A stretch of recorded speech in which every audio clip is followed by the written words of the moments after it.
ओम नमो भगवते वासुदेवाय। प्यारे भक्तों, इस वीडियो में आप सुन रहे हैं पौष मास महात्म्य कथा का अध्याय 11, जिसे पद्म पुराण के खंड 1 से लिया गया है, जिसमें पृथु के चरित्र तथा सूर्य वंश का वर्णन किया गया है।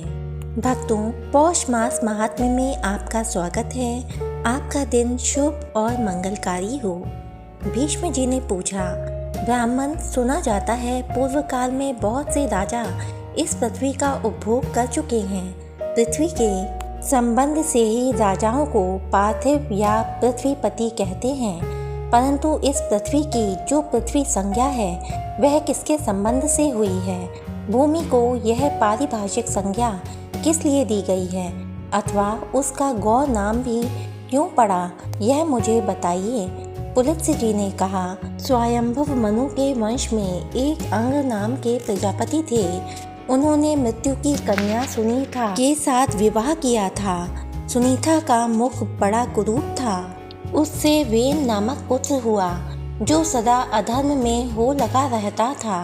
वह लोगों की बुराई करता और पराई स्त्रियों को हड़प लेता था। एक दिन महर्षियों ने उसकी भलाई और जगत के उपकार के लिए उसे बहुत कुछ समझाया बुझाया, परंतु उसका अंतःकरण अशुद्ध होने के कारण उसने उनकी बात नहीं मानी, प्रजा को अभयदान नहीं दिया। तब ऋषियों ने श्राप देकर उसे मार डाला। फिर अराजकता के भय से पीड़ित होकर पाप रहित ब्राह्मणों ने वेन के शरीर का बलपूर्वक मंथन किया। मंथन करने पर उसके शरीर से पहले मलेच्छ जातियां उत्पन्न हुईं, जिनका रंग काले अंजन के समान था। तत्पश्चात उसके दाहिने हाथ से एक दिव्य तेजोमय शरीरधारी धर्मात्मा पुरुष का प्रादुर्भाव हुआ, जो धनुष, बाण और गदा धारण किए हुए थे तथा रत्नमय कवच एवं अंगदादि आभूषणों से विभूषित थे। वे पृथु के नाम से प्रसिद्ध हुए। उनके रूप में साक्षात भगवान विष्णु ही अवतीर्ण हुए थे। ब्राह्मणों ने उन्हें राज्य पर अभिषिक्त किया। राजा होने पर उन्होंने देखा कि इस भूतल से धर्म उठ गया है, ना कहीं स्वाध्याय होता है, ना वशटकार यज्ञादि। तब वे क्रोध करके अपने बाण से पृथ्वी को विदीर्ण कर डालने के लिए उद्यत हो गए। यह देख पृथ्वी गो का रूप धारण करके भाग खड़ी हुई। उसे भागते हुए पृथ्वी ने भी उसका पीछा किया। तब वह एक स्थान पर खड़ी होकर बोली, राजन, मेरे लिए क्या आज्ञा है? पृथु ने कहा, सुव्रते, संपूर्ण चराचर जगत के लिए जो अभीष्ट वस्तु है उसे शीघ्र प्रस्तुत करो। पृथ्वी ने बहुत अच्छा कहकर स्वीकृति दे दी। तब राजा ने स्वयंभुव मनु को बछड़ा बनाकर अपने हाथ में पृथ्वी का दूध दुहा। वही दूध अन्न हुआ, जिससे सारी प्रजा जीवन धारण करती है। तत्पश्चात ऋषियों ने भी भूमि रूपिणी गौ का दोहन किया। उस समय चंद्रमा ही बड़ा बने थे। दोने वाले थे वनस्पति। दूध का पात्र था वेद, और तपस्या ही दूध थी। फिर देवताओं ने भी वसुधा को दुहा। उस समय मित्र देवता दोग्धा हुए। इंद्र बछड़ा बने और ओज और बल ही दूध के रूप में प्रकट हुआ। देवताओं का दोहन पात्र स्वर्ण का था और पितरों का चांदी का। पितरों की ओर से अंतक ने दुहने का काम किया।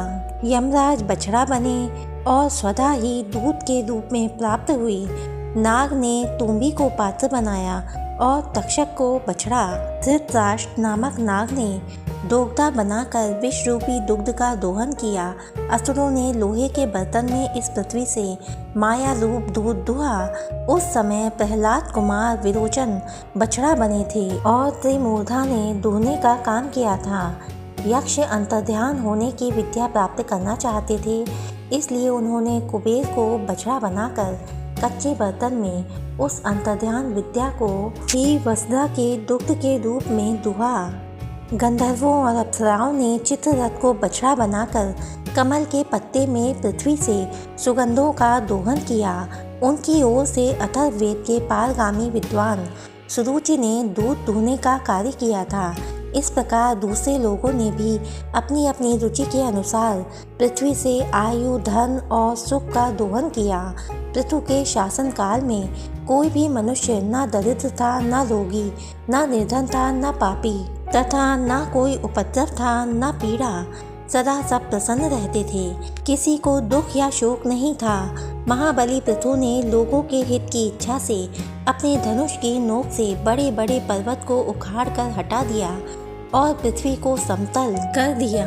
पृथु के राज्य में गांव बसाने या किले बनवाने की आवश्यकता नहीं थी। किसी को शस्त्र धारण करने का भी कोई प्रयोजन नहीं था। मनुष्यों को विनाश एवं वैषम्य का दुख नहीं देखना पड़ता था।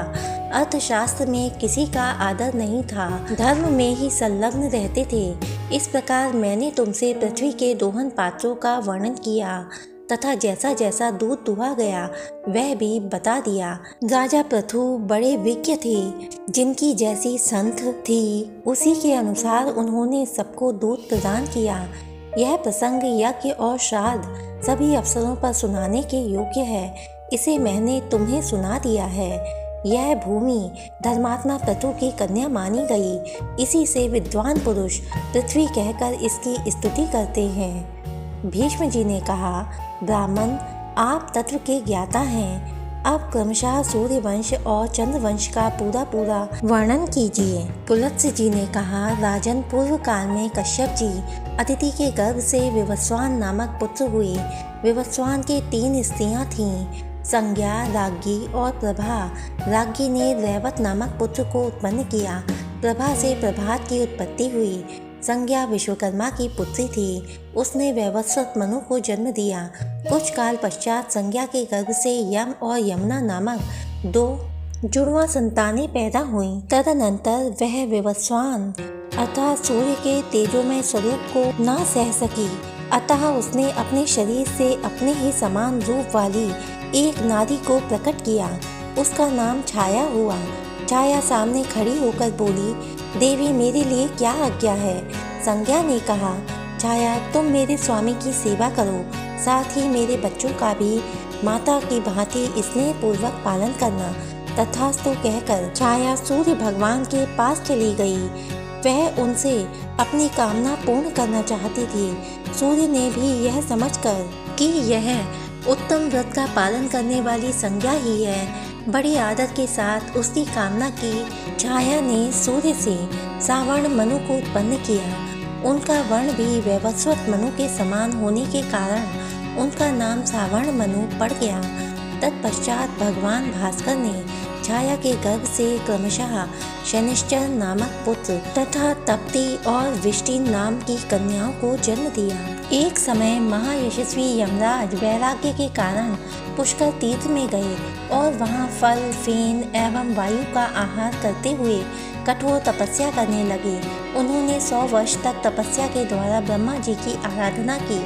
उनके रूप के प्रभाव से देवेश्वर ब्रह्मा जी संतुष्ट हो गए। तब यमराज ने उनसे अक्षय पितृलोक का राज्य तथा धर्माधर्ममय जगत की देख रेख का अधिकार मांगा। इस प्रकार उन्हें ब्रह्मा जी से लोकपाल पदवी प्राप्त हुई।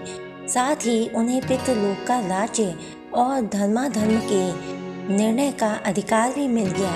छाया के पुत्र शनिश्चर भी तप के प्रभाव से ग्रहों की समानता को प्राप्त हुई। यमुना और तप्ती ये दोनों सूर्य कन्याएं नदी हो गई। विष्टि का स्वरूप बड़ा भयंकर था, वह काल रूप से स्थित हुई। वैवस्वत मनु के 10 महाबली पुत्र हुए। उन सब में इन ज्येष्ठ से शेष पुत्रों के नाम इस प्रकार हैं: इक्ष्वाकु, कुशनाग, अरिष्ट, धृष्ट, नरिष्यंत, करुष, महाबली, शर्याति, प्रषद और नाभाग। ये सभी दिव्य मनुष्य थे। राजा मनु अपने ज्येष्ठ और धर्मात्मा पुत्र इल को राज्य पर अभिषिक्त करके स्वयं पुष्कर के तपोवन में तपस्या करने के लिए चले गए। तदनंतर उनकी तपस्या को सफल करने के लिए वरदाता ब्रह्मा जी आए और बोले, मनु तुम्हारा कल्याण हो, तुम अपनी इच्छा के अनुसार वर मांगो। मनु ने कहा, स्वामिन आपकी कृपा से पृथ्वी के संपूर्ण राजा धर्मपरायण, ऐश्वर्यशाली तथा मेरे अधीन हो। तथास्तु कहकर देवेश्वर ब्रह्मा जी वहीं अंतर ध्यान हो गए। तदनंतर मनु अपनी राजधानी में आकर पूर्ववत रहने लगे। इसके बाद राजा इल अर्थ सिद्धि के लिए इस भूमंडल पर विचरने लगे। वे संपूर्ण द्वीपों में घूम घूम कर वहाँ के राजाओं को अपने वश में करते थे। ओम नमो भगवते वासुदेवाय। प्यारे भक्तों, वीडियो में अंत तक बने रहने के लिए आपका बहुत बहुत धन्यवाद। इससे आगे की कथाएं सुनने के लिए हमारे चैनल को सब्सक्राइब करें, वीडियो को लाइक करें। जय श्री कृष्णा, राधे राधे।